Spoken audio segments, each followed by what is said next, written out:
First things that we need to remove are going to be the brake lines and the ABS sensor cabling. So these just pop into the brackets. They're really easy to remove. I'm going to remove those out of the way. Just be sure that they're not going to get hung up. The trickiest one is going to be for the brake line, and it's attached to the strut. So we're going to hit it with some PB Blaster.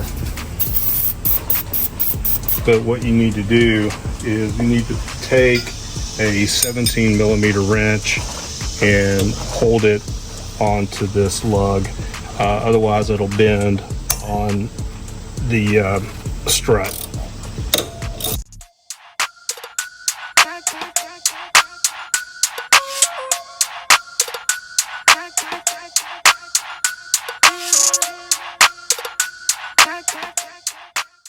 So the next bolt we're going to remove is on top of the steering knuckle here, and that is for this pinch bolt here.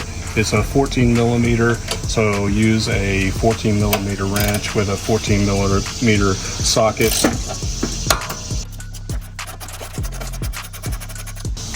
Now once this is removed, this bolt slides into a recess. So what we're going to do is we're going to tap it and work the bolt out. Once the bolt's out, you saw that this upper suspension moved up, and now we can slide everything away.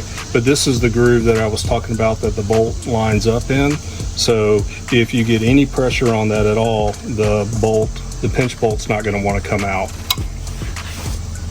So the next bolt we're going to remove is for the lower strut assembly. This also holds the sway bar link, but what you'll notice is there's a 21 millimeter bolt head here with a nut there. This is really tight, so you'll need a breaker bar or an impact to break this loose.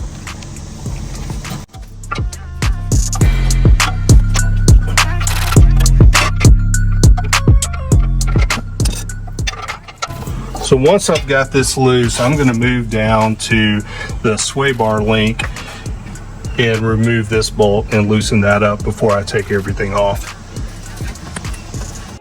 So the next bolt we're going to loosen up is the sway bar link, and this is a 17 millimeter, and then we have a 19 millimeter here. I'm just going to take my 19 millimeter wrench and hold that, and take my breaker bar for my 17 and just break this loose. Again, you can use an impact wrench if you want. I always like using a breaker bar just so I have a good feel for things.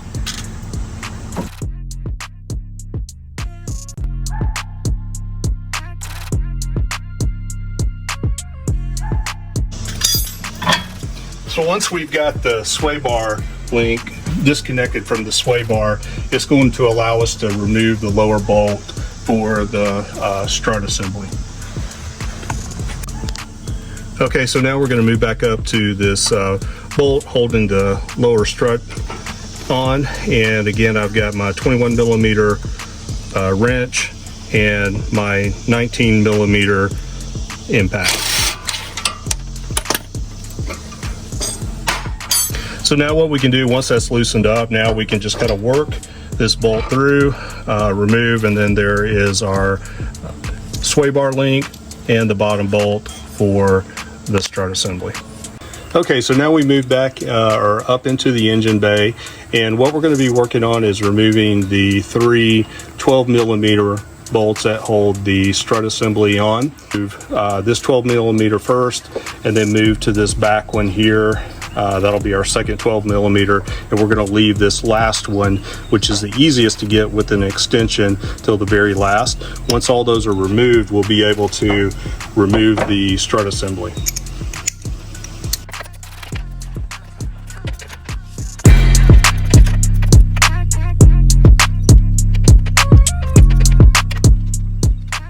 Okay, once the top bolts are removed, real easy, we're just going to push down on the control arm and slide our strut assembly out.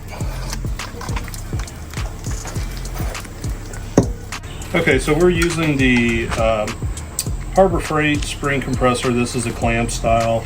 Did have to do some modifications so it'll work with the Z1 springs.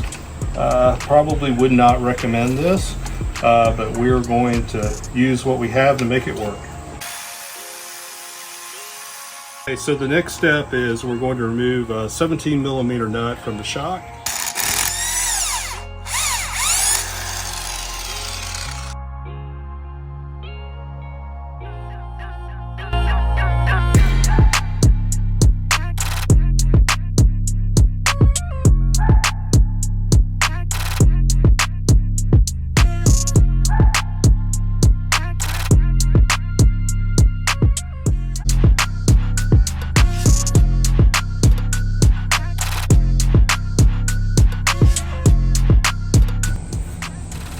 So the rear is super easy. The only bolt that you need to worry about is the spring perch bolt, part of the lower control arm, which is right here. So once you remove that, it allows us to drop lower control arm with the spring, and we'll remove that and put the new spring in.